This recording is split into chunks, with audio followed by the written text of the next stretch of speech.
Doc, good morning to you. Good morning, my brother.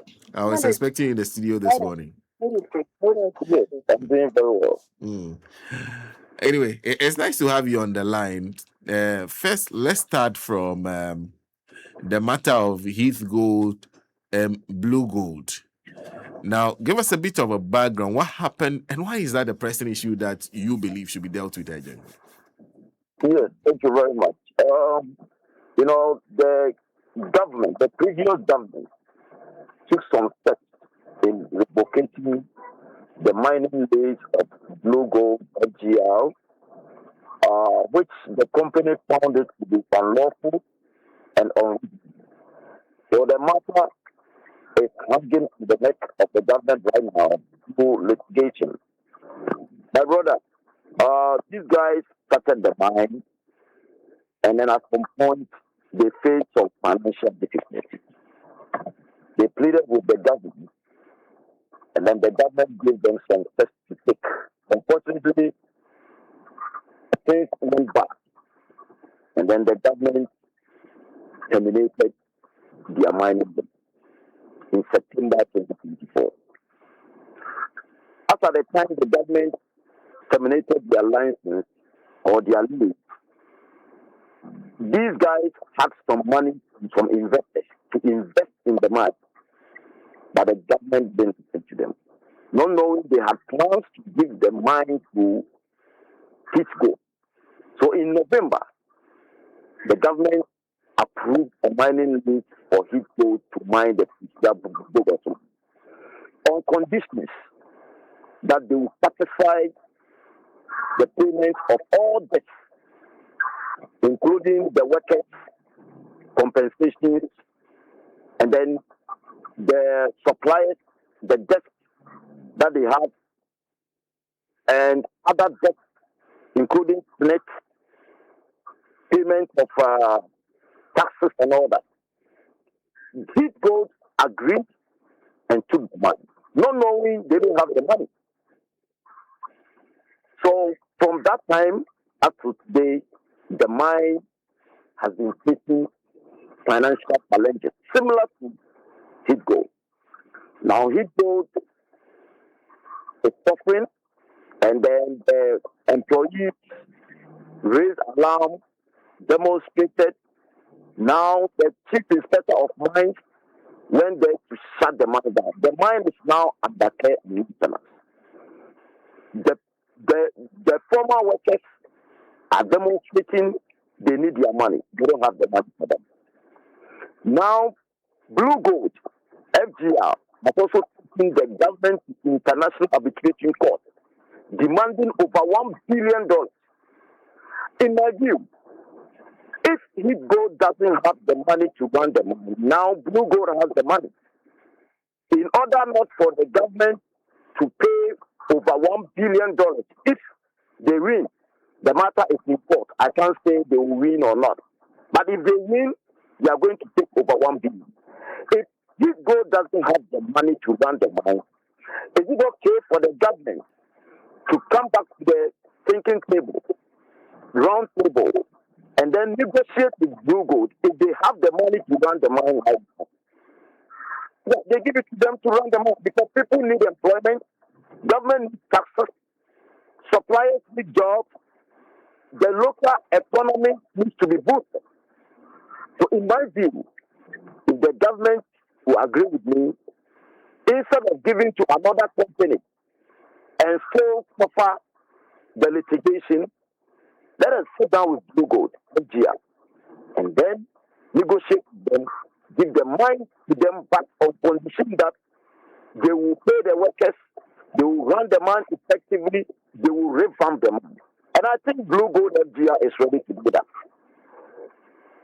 As a Ghanaian and paying taxes, I think the government should take a good step to address this.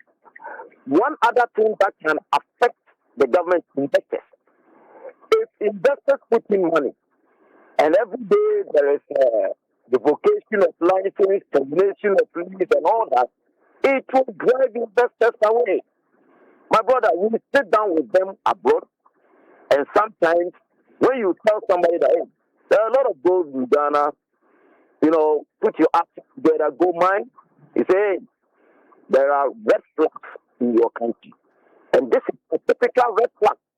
If investors get to know that they invest and later their leases are terminated without any compensation, without any payment, people will get out of this country.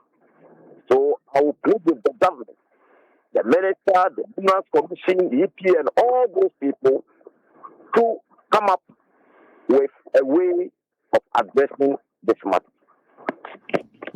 So the very first issue you like them to deal with is the matter of the blue gold arbitration that they are currently pursuing.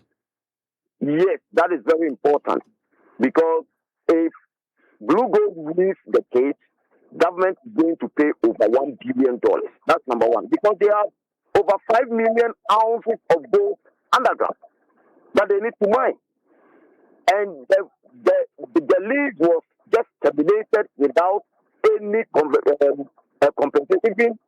Their assets there was not valued, the assets were not valued, and then any payment given to them.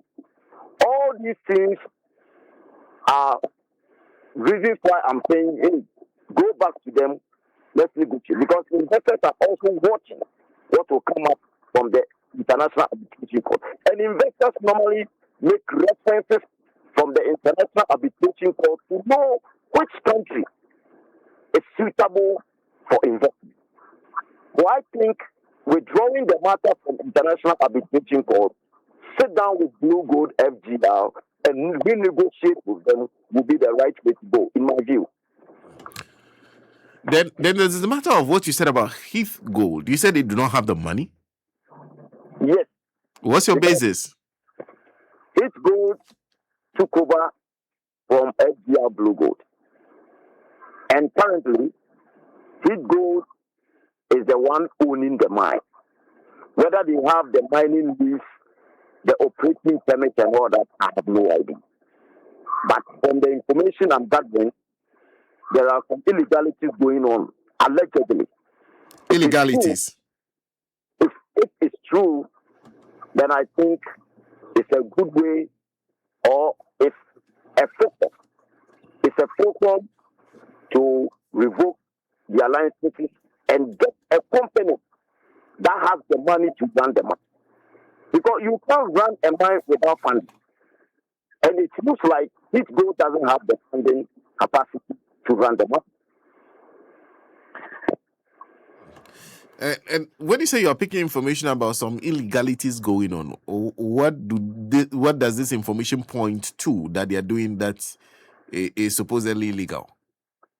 Yeah, so from what I gathered, they don't have all the operating permits to mine, but they were mining before the chief inspector of mines went there with his team to shut the mine down, pending investigation.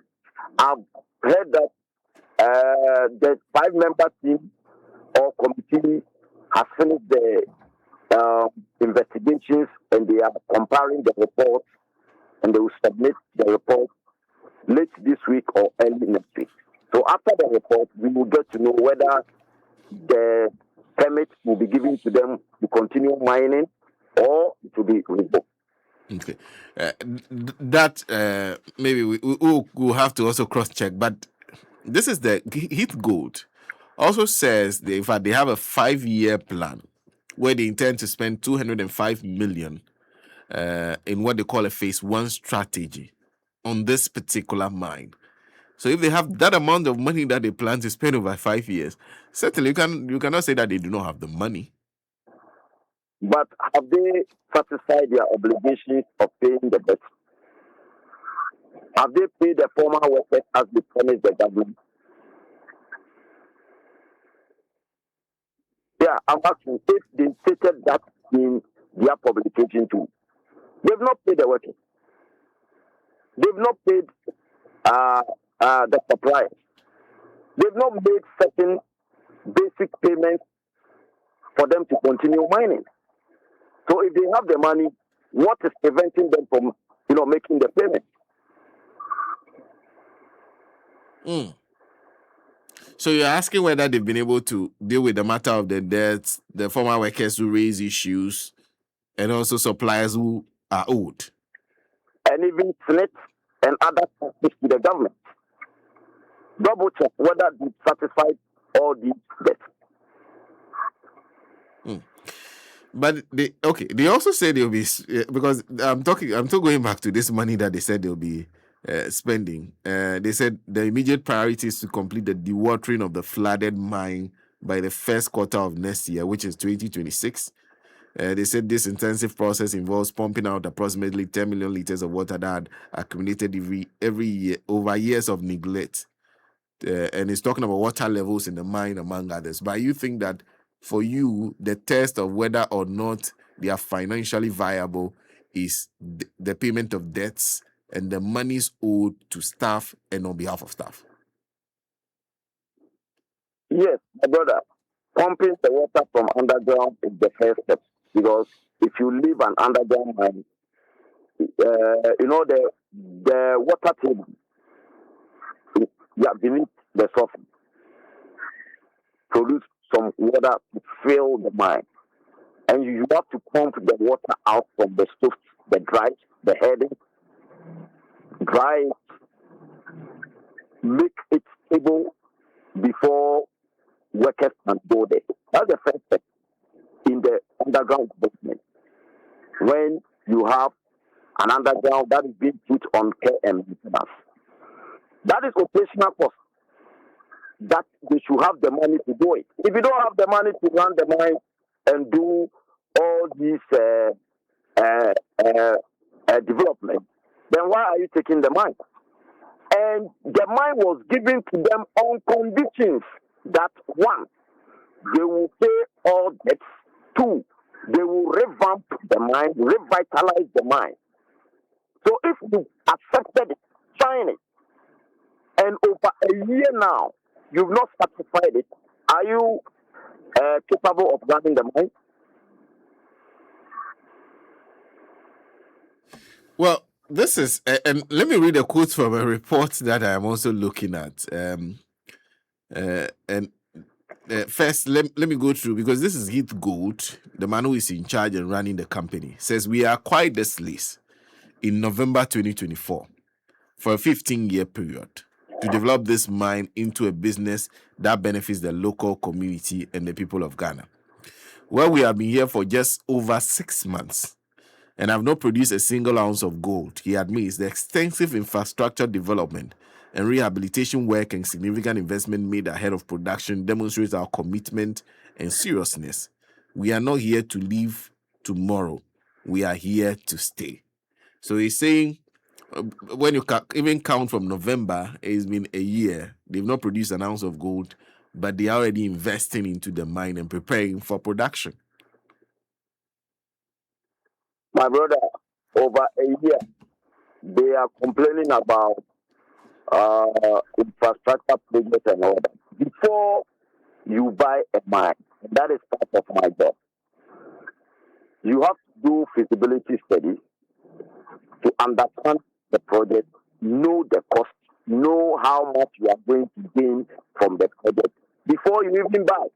Did they conduct feasibility studies before buying the mine? Didn't they know that we have all these problems there that they need to address before getting the ounces? Why are they complaining? Does it mean they didn't have competent people to conduct the feasibility studies? You have got the mine. You got to run it.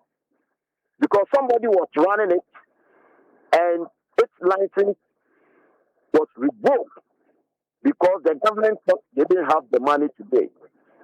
And at the time that the license was revoked or the lease was revoked, these guys had the money to do it. The government said no. Under Abu Jinapo and the MPP government, they said no way because they had a plan to give it to somebody else. And from what I'm hearing, allegedly, some people close to them, were doing some stuff. That one I can't mention on radio or TV. I can't mention it in public. But they had some plans to revoke the license by all means and give it to some people. To some people that they think that anyway, let me end here. The point now is you got the mine on conditions A, B, C, D. You've not satisfied the conditions. Now the government, in my view, needs to revoke their license and give it to someone or a company that has the financial capacity to run the mine. Finito. And I'm suggesting that Blue Gold SGR has the money now, and they are also at the International Arbitration Court getting the government to pay over $1 billion. If the government will renegotiate with them, for them to withdraw the litigation, and then they move forward, that will help all of us as a country. Other than that, if they win the case, government, you and I, our taxes, government is going to spend over $1 billion to pay Blue Gold SGR. That's what I think we need to prevent. If the government thinks that we have a case and they can win, fine. After revocation from the Heath Gold, they can give to any other company. I don't have any problem with it. But in order to let Blue Gold withdraw the litigation, they should sit down with them and give the money back to them. That's my view. I see. And on that same report that I keep drawing attention to, is it 3 News reports. I was actually speaking to the people at Heath Gold. Apia Mensah, who leads this, the company, also says the report quotes them as saying Apia Mensah also affirmed that all due process was followed in lease transfer from Future Gold Resources and Blue Gold FGR. He noted that the company has successfully defended itself against legal challenges from these former operators, with the court dismissing all cases. He concluded by emphasizing Heath Gold's commitment to long-term sustainable presence, distinguishing it from the previous operators. He says, we faced these legal challenges, we've prevailed. They were not able to prove these cases in the courts. That's fine. So now my point is, my brother, is in the International Arbitration Court. If the government thinks that they follow due process to revoke the lease or the permit from Blue Gold FGR, that's fine. I don't have any problem with it. They can go ahead and take any decision. But if Blue Gold FGR wins the case at the International Arbitration Court, government is going to lose over $1 billion. So that's my message. I think it's better we address this for them to withdraw the case. Because from the information I'm gathering, Blue Gold FGR is ready to withdraw the case if the government sits down with them, renegotiate, and give the money back to them. As Heath Gold doesn't have the financial capacity to run the mine. Instead of giving to another company, they are ready to run the mine now. I see. But I also wanted to find out, do you know whether timelines were given for Heath Gold to be able to fulfill these conditions precedent that you talk about? Yeah, Heath Gold, yes. I think timelines were given to them, yes. How long did they have to do this? I think they have from 120 days to fulfill certain obligations. So maybe you can double check from the Minerals Commission. They have from 120 days to fulfill certain obligations that they violated it. But if they violated the terms of the agreement, and this was because you're saying there was a transfer of the lease to them. No, you were talking about Heath Gold, not. No. I understand. I'm saying that if they violated it, and this was subject to the review of the Minerals Commission, should the Minerals Commissions not be the ones readily dealing with this matter? Yeah, for Minerals Commission, Chief Inspector of Mines works with the Minerals Commission, right? And from the information that I've gathered, the chief inspector of mines went there, assessed the whole situation, and formed some committee to investigate the matter. The committee has finished its job, and they are preparing the report to be given to the chief inspector of mines and the minerals commission late this week or early next week. So let's wait for the report. After the report, we can have another conversation. I see. But let's just conclude by asking you why FGR Blue Gold? Why do you think there's a need to go back to them? Well, in my view, they are at the International Arbitration Court with the government. There's a litigation. In order for them to withdraw the litigation so that we don't lose over $1 billion, I think the government needs to sit down that if his gold has also violated the terms of agreement, and then his gold doesn't have the financial capacity to run the mine like the way I'm hearing, then instead of giving the mine to another company, Blue Gold now has the financial capacity to run the mine. FGR Blue Gold. If they have the money, set another condition for them, let them withdraw the litigation, and they run the mine on condition that they can satisfy the terms of agreement. That's my view. Instead of giving to another company and the litigation still persists, why don't we renegotiate with the former company and see if they have the financial and then the labor capacity to run the mine? Okay, go and run the mine. We are giving you a second chance. Go and run the mine. And if you don't prove that you can run the mine, we will revoke the license. That one, nobody will say anything. But let's give them the second chance, in my view, instead of going through all these litigations. Well, let me conclude with you by asking for your own thoughts on. I don't know if you monitored the MPP press conference yesterday. One of the things they addressed is the issue of Galamsey illegal mining, and they have concluded that the situation has worsened under this current administration, and that they have failed the fight against illegal mining. You do a lot of monitoring when it comes to matters of mining within Ghana. Has this government already failed? Can that be declared? No, I don't think the government has failed. The government is taking steps to address the matter. And the devastation that the MPP government left, my brother, it won't take just a year or two to address it. It will take some time. And we all know, it is evident, it is all out there, that the minister and his team and the entire government,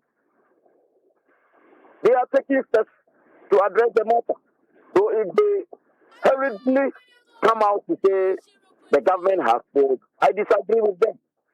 The MPP, they wasted, I would say they wasted 8 years chasing illegal miners with Operation Vanguard, Operation Hot 1, Operation Hot 2, Galam Stop, and all this. Some of us advised them that, my brothers and sisters, this is not the right way to go. Let's come back to the thinking table and then restructure the way we approach this matter. They said no. They failed. So they think the NBC, they are less than 1 year. How can you judge that they failed? They have 4 years to address the matter. And the devastation that they left, according to the current minister, it will cost over $10 billion United States dollars to fix it. So where is the money? Look, let me tell you, my brother, the minister, as I'm talking to you today, has a very good plan. And I know I have reviewed the plan and I've had discussions with the minister. And I'm in full support with the minister, the Minerals Commission, Pedro, the the combat coordinator. I'm in full support of what they plan to do. Unfortunately, there is no money. Finito. So government is trying to gather some money to address the situation. That doesn't mean they have failed. They have not failed. At this point, I will advise the MPP guys to rather support the government to succeed because they didn't listen. And this government is listening. Even for the government to call the CSOs to deliberate on the way forward was a good step in the right direction. Nana Akufo-Addo's government, the previous MPP government, they were recalcitrant such that even if you criticize them, you become an enemy. But President Mahama has come out to declare to all Ghanaians that criticize us and give us the way forward to achieve what we all want to achieve. That is a leader that Ghanaians are looking up to. So instead of the MPP people to sit somewhere to take fail from, they should rather come back and then support the government to succeed. Look, if President Mahama fails, the whole nation will fail. If the minister fails, the whole nation will fail. And we will continue to drink polluted water. And we will continue to experience the kidney problems, the heart problems, the cancers, the deformed babies, and all those diseases and sicknesses that in those days we were not seeing it. It is affecting everybody, China. Even if you live in Accra and you think you are not affected, you drink from Densu because Densu is the source of water for water treatment plant. And after treatment, I can confidently tell you that there are traces of heavy metal in the pipes in our home. So if you think that you can buy the lapa, you can buy Vena, the food that the women prepare for us in the house, my brother, do they use Vena? Do they use Belaqua? They use a pipe. So we are all dying slowly. That we need to fight. This fight is with a common goal. This Galamsey fight, we shouldn't give it to only NDP to fight. All Ghanaians should support the government to fight for us to achieve our common goal of addressing the menace associated with small-scale mining. And what's the evidence of the failure is that nowadays they go back to what happened in Sweden with the 9 months team. What do you think? You see, in every institution, there are certain individuals who want to pursue their parochial interests. And you all know that when this matter came, the NDC full stages, the NDC executive, even in parliament, they've given the guy, the MP, to the CID for investigation. The guy is in court, the MP is in court right now. The small scale miners or the Galampayers, over 600, according to police reports, over 600 small scale miners, Galampayers. Who did that? I think the law will deal with them, but it takes time. So let's leave the investigations in the hands of the police and the court for them to take action on it.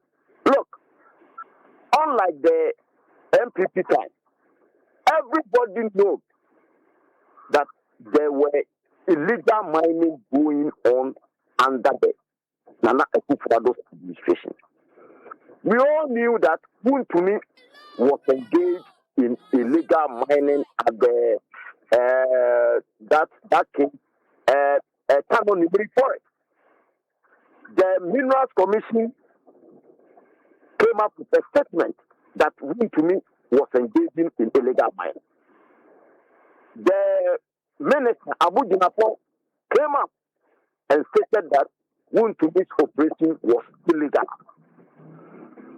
President Akufo-Addo supported Wuntumi and declared to the whole world that Wuntumi was not doing any illegal mining anywhere in the country. Now you heard from the guy, is it Ekwoku, his general manager. Ekwoku is saying that he knew they were doing illegal mining, but he forced them to do it. Allegedly, if I'm wrong, it is out there on social media. So the difference between the MPP and NDC on the guarantee fight is that for the NDC, if you do the wrong thing, they will expose you. But for MPP, if you do the wrong thing, they will support you.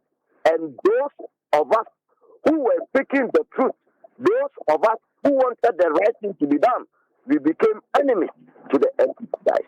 That's the difference. So the MPP, I will advise them that they should hold their breath.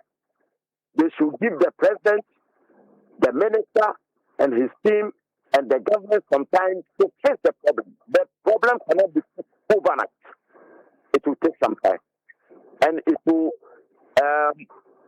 cost the nation huge sums of money that now the government has to source for money, source for funding to address the menace associated with small-scale mining, and then the pollution and devastation that the MPP people left for this government to inherit. It will take some time.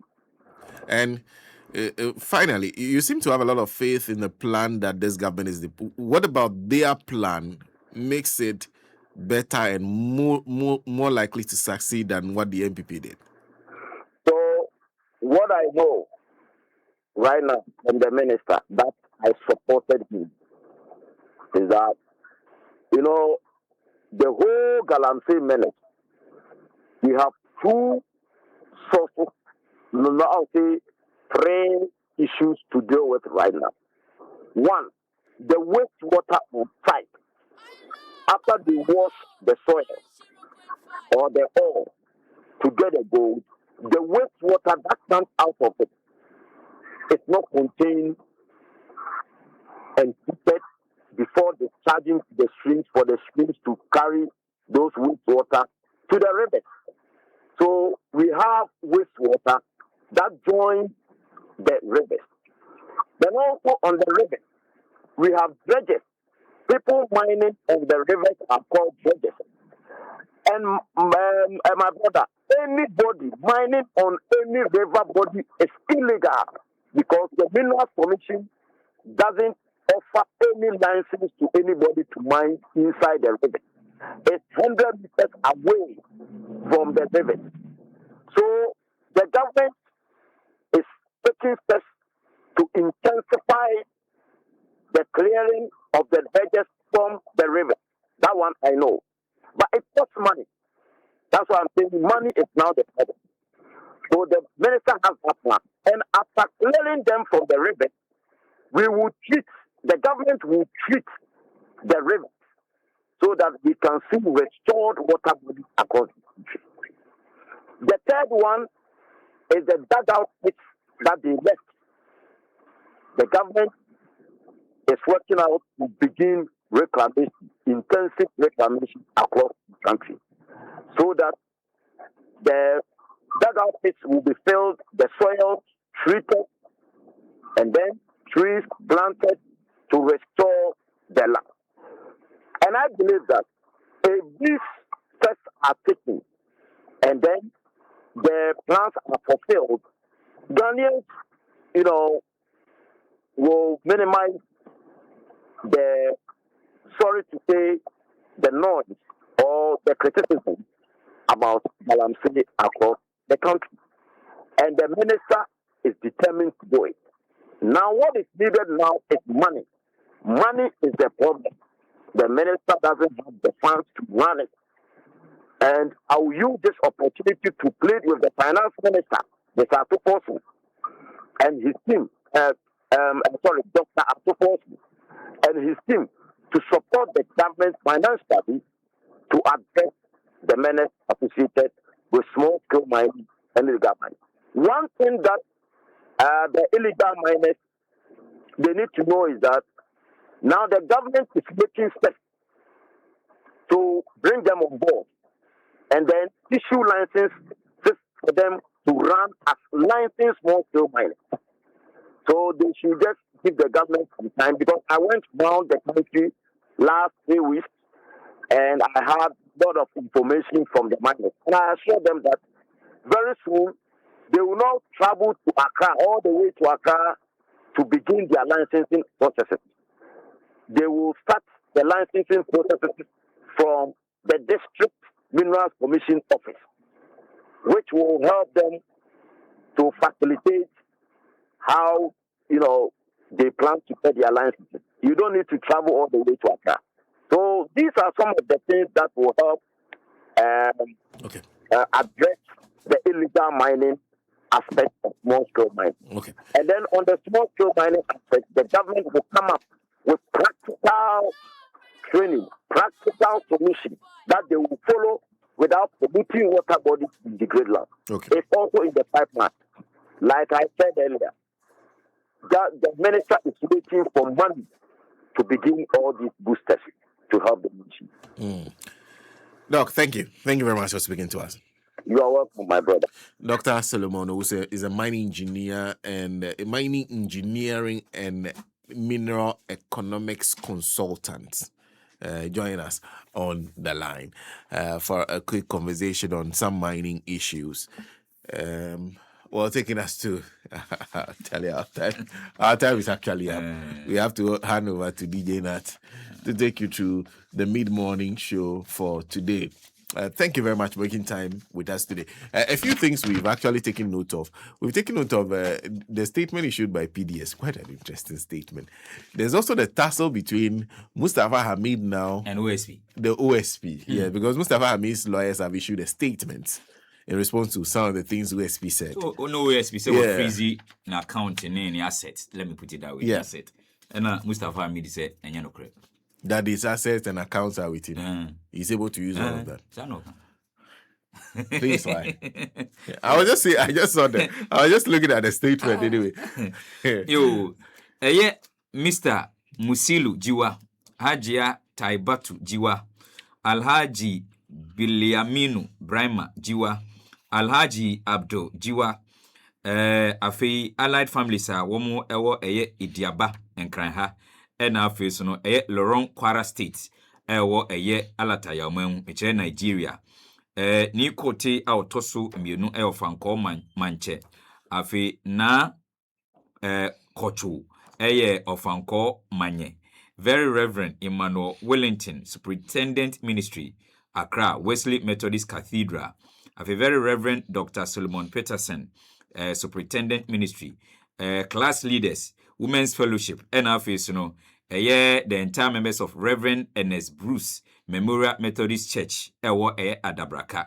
Womu say womu edio yaw se Ghana for adofo enyina yese omodehye Madam Beatrice muyi natu jiwa wadane benkum so na Madam Beatrice enya mfinhia makomako edio wotwe enai ansa na Nyankopon tonsa ede afre no na wombesiri pe